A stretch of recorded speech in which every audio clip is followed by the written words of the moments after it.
Hello and welcome. This is Red Vitus, here again with another watch repair video. I hope you all had a chance to see my last video on the making of a watch storage box.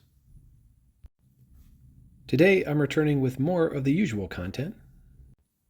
I'll be working on a Hampden 18 size pocket watch from around 1902. It's highly ornate with a two-tone finish and lots of jewels, 23. Most notable is the large arbor jewel on the plate side. So right now I'm removing the hands, and I'll tell you a little bit about this watch as I take it apart. The Hampden Watch Company of Canton, Ohio was not one of the larger watch companies on the same scale as a Waltham or an Elgin, but they did make quite a few watches of the higher jeweled varieties, mainly 17 and above.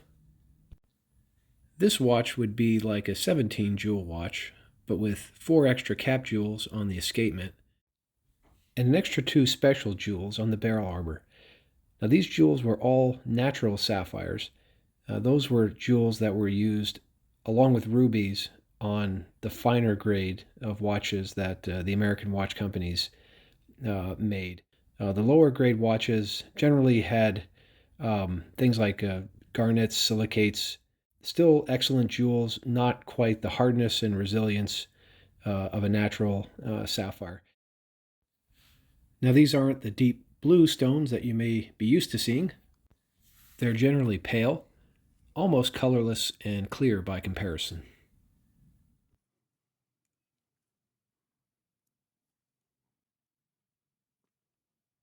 And I can see now, lifting up that plate, it looks like that there is a replacement on the pillar side barrel arbor. So that's a little concerning, but we'll get a closer look at that in a moment. Right now I'm taking off the cannon pinion as I remove some of the setting and winding works on the pillar plate side.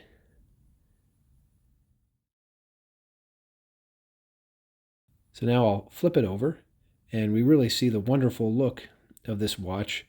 One thing that's concerning, though, is the screws. As you can see, I mean, they're beautiful. They're highly polished, but these should be gilt or golden. The gold color would sometimes wear off, either by repeated cleanings or handling, and would need to be replaced. But often, it was simply polished, as was done here. And I will attempt to restore the finish on those screws as part of this service.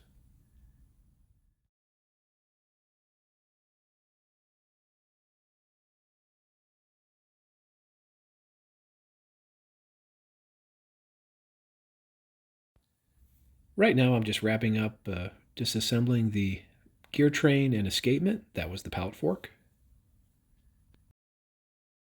And I'm removing this winding pinion from the watch, and that should really complete the disassembly.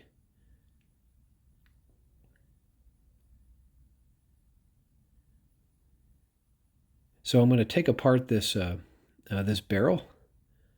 We see we have an old spring, and it's comes out easy. It's pretty well set. I'm going to replace that with a newer alloy mainspring. But here I'm going to just scan out. We can see all the parts of the watch splayed out on my table. Now, these are all going to go into the cleaner, give them a nice clean. I'll do some further inspection. But for the moment, let's take a look at that barrel jewel. And what I can see is that, yes, it is a replacement. It is, in fact, either brass or bronze bushing. There is no jewel, so it must have broken. And a watchmaker, I mean, did a pretty decent job, I'd say, making this this bushing. But the hole is worn out and it needs to be replaced. So I acquired a sapphire. Getting or sourcing jewels of this size is pretty difficult. Most watch supply houses that I looked at didn't carry anything like this. So this is a big jewel. It's about as close as I could find to the size that I need, but it's still not the exact right dimensions. So I am going to have to modify this jewel. Mainly the hole isn't large enough. So I'm going to open that up and show you how I do that. What I like about this jewel, though, is that it's clear, a lot like the original sapphire, although this is a synthetic sapphire. So it has the same chemical composition and hardness of the original one.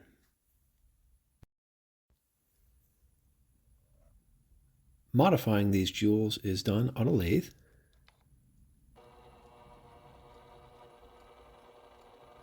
But first I'm going to burnish the barrel arbor. It was a little rough looking, and this way I know it'll be ready to put back in the watch and run properly, and it'll also allow me to get an accurate measurement of the size that I need to open that jewel.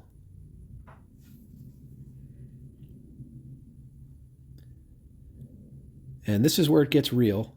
So I'm attaching the jewel to the lathe. I do this work on a wax chuck. So that's shellac. That's holding down the jewel. But it's not going to be centered. So next I'll do what's called catching the center, which readies the jewel for grinding.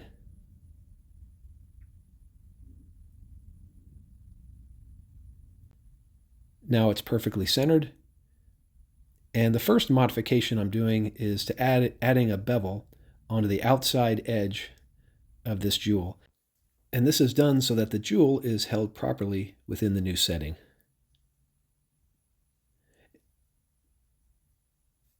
It's going to be difficult to actually see the bevel that I'm cutting here. It actually shows up better in this lap on the sort of the roughened surface on the outer perimeter. But it is beveled and ready for setting. Now to open up the jewel, I use a different holder. And this holder is also made on the lathe. It starts by drilling out the center of a piece of brass.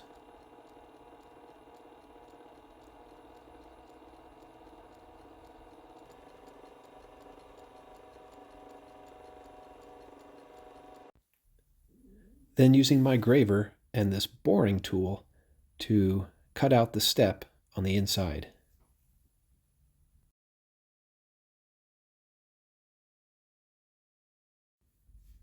With the sapphire now in the holder and glued in with shellac, it's supported both at the back and the outsides, and it's ready for grinding. Now I made a drill on the lathe to cut the hole to the desired diameter. It's a tapered drill, and it's made out of brass. The cutting agent that I'll use is diamond paste. Diamond is harder than sapphire. The cutting is slow since I'm removing a lot of material here, but the result is accurate.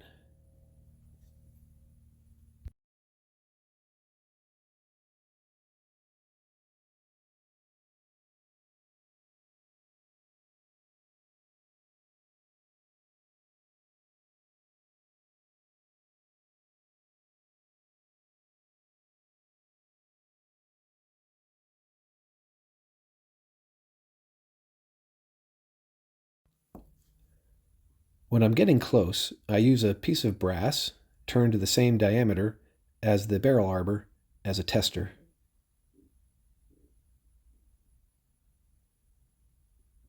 And this is how the cut jewel looks.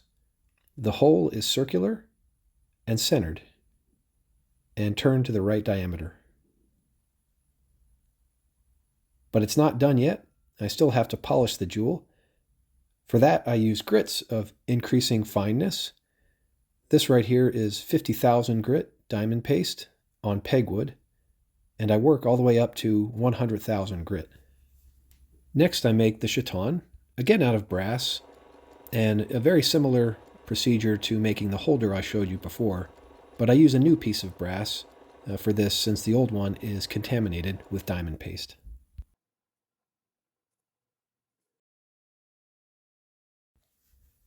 Next, I use a square graver to cut a thin ring of brass around the hole.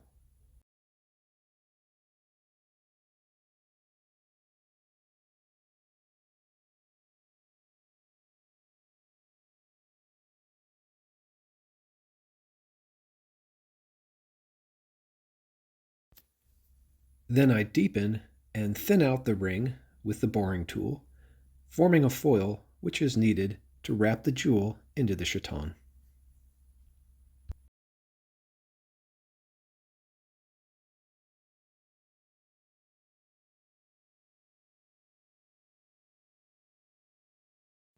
And here's the chaton, ready to accept a jewel.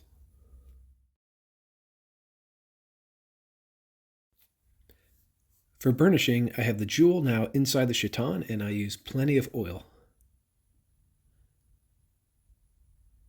I use two different tools for this process. The first one is this punch from my staking set. This is a tapered flat punch.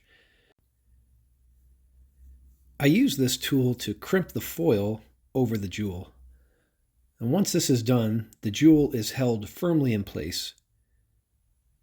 Then I use a jeweling tool to burnish the setting and finish it off. And this is the jewel now rubbed in to the setting.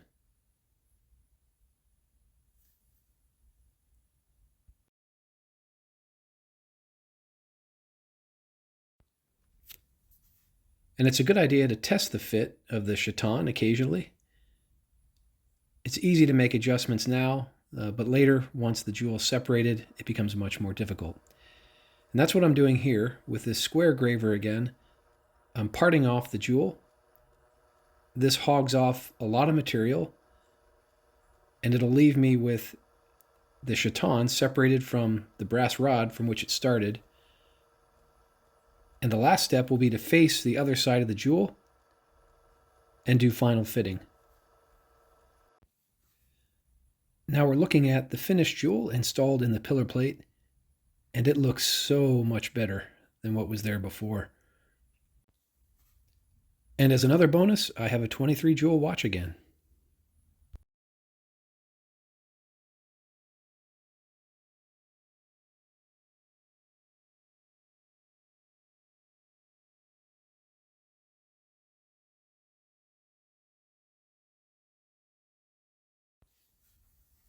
Here we have a screw that was taken off of the balance cock, and we can see on the left the polished finish that was done later, and on the right, over the threads, the original gold finish that was on the screw, confirming that this is an original screw and that it should be gold plated.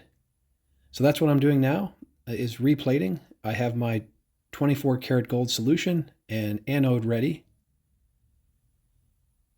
And I'm taking a couple of the plate screws, and they're going to yellow very fast. Most of the work was done already, namely cleaning the parts, and I put a thin layer of nickel on the screws before gold plating.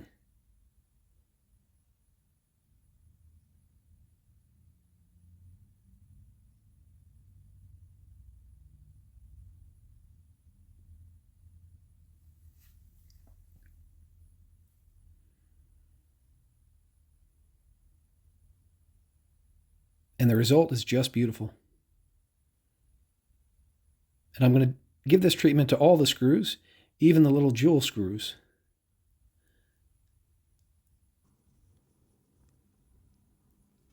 Now I'm reassembling the watch and starting with the mainspring. On my channel, somebody left a comment asking why don't I install mainsprings from the ring. My answer was that, well, it almost never works. The T or the brace never aligns with the slot in the barrel. But I guess I proved myself wrong here. It does go in sometimes. But I think it's a good idea to become familiar and comfortable with using a mainspring winder, because it won't always go right in from the ring.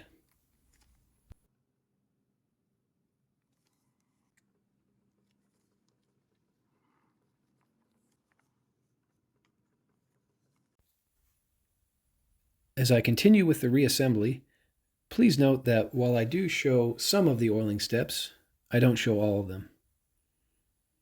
My cleaning procedure consists of a mixture of hand cleaning and sonicator cleaning. So I peg all the jewel holes, I brush all the parts, and pre-clean as necessary. It's really impossible to cover everything. but I do take great pains to make sure that all parts are completely dried after cleaning.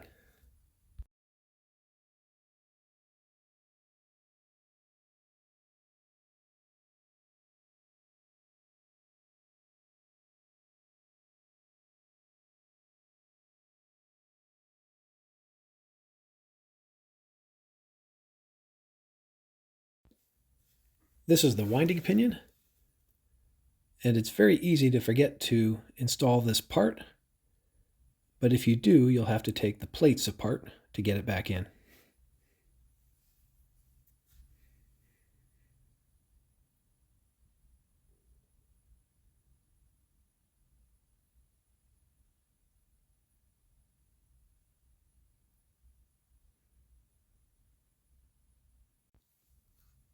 Now I'm attaching the pillar plate, carefully aligning all the pivots with the jewel holes.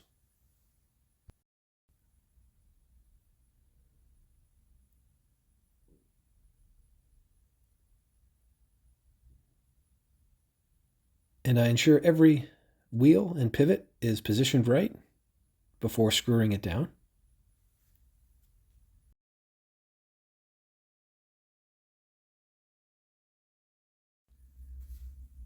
So I have the plates together now, and I'm installing 2 of the recently gold-plated screws onto the train bridge.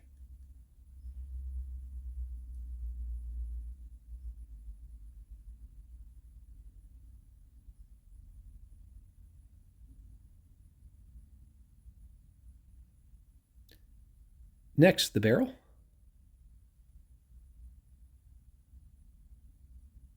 And the barrel bridge.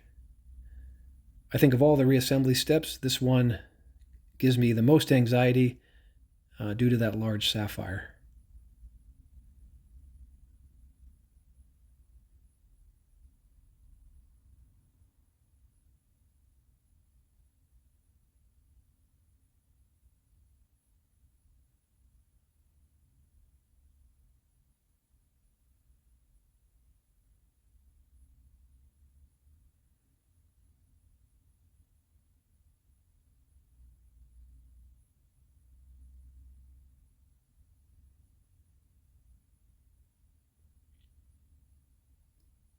Back over to the other side on the pillar plate.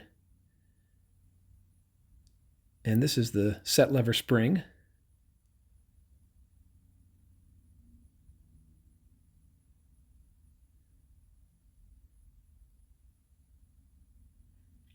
It has a shouldered screw, which I oil.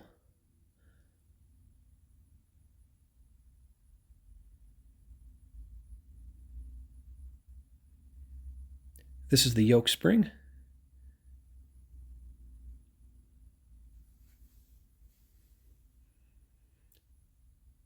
And the set lever, which I've polished. Its screw also has a shoulder, which is oiled. And I have to align the pin under the set lever with the set lever spring. Then fasten it down.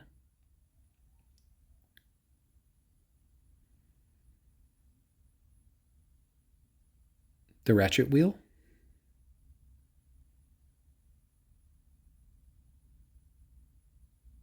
And the click.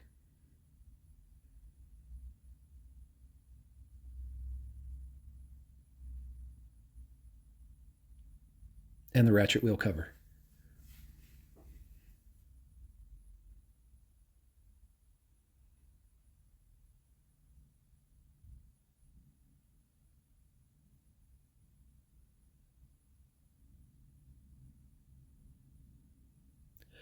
Most 18 size full plate American-made watches have very similar construction. So while I haven't worked on a Hampden before, I recognize all the parts and it's pretty much intuitive to put it together.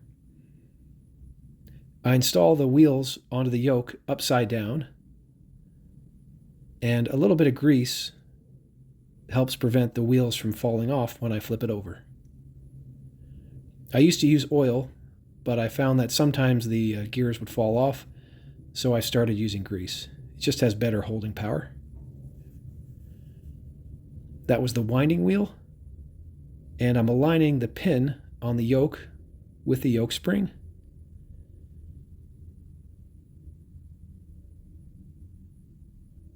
And pressing the bushing onto the pin in the plate. Now here's the right-handed yoke screw.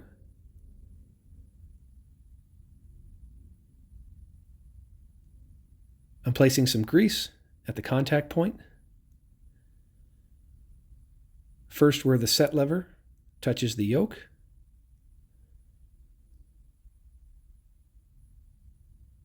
And then on the other end of the yoke.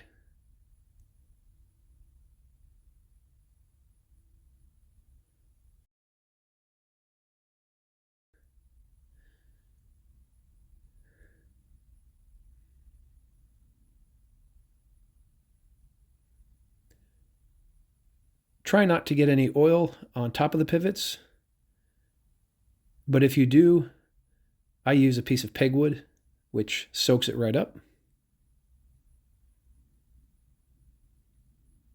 And I oil the teeth of the escape wheel.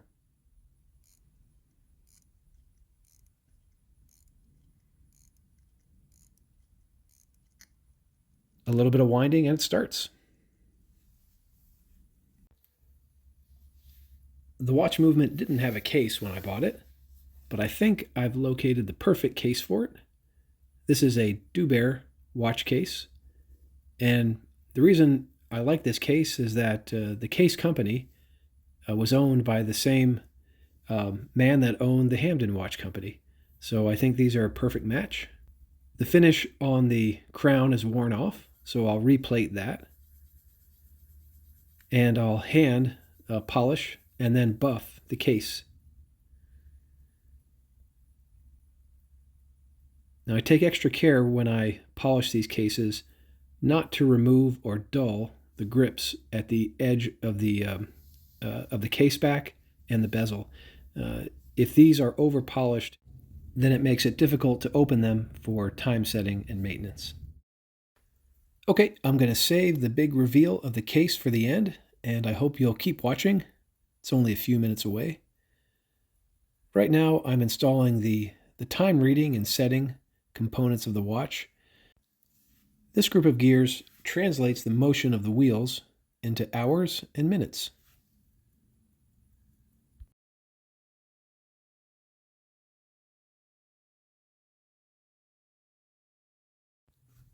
Well, this watch has come a long way, and I'm just putting some of the finishing touches on. Here's the Montgomery dial that came with the watch. It was a real pleasure working on this watch, bringing back some of the original details and cleaning it so it'll run well for years to come.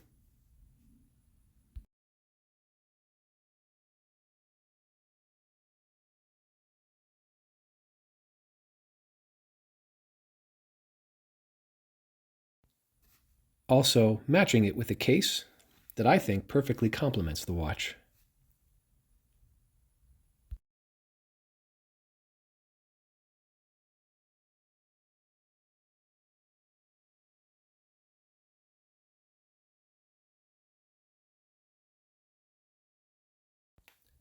The bluing on the hands was in excellent condition.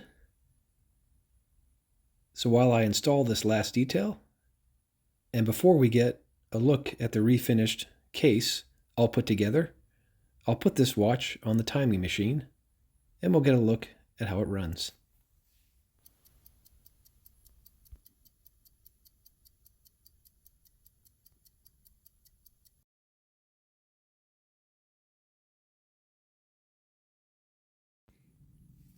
Well, this watch is complete, all put back together and running well.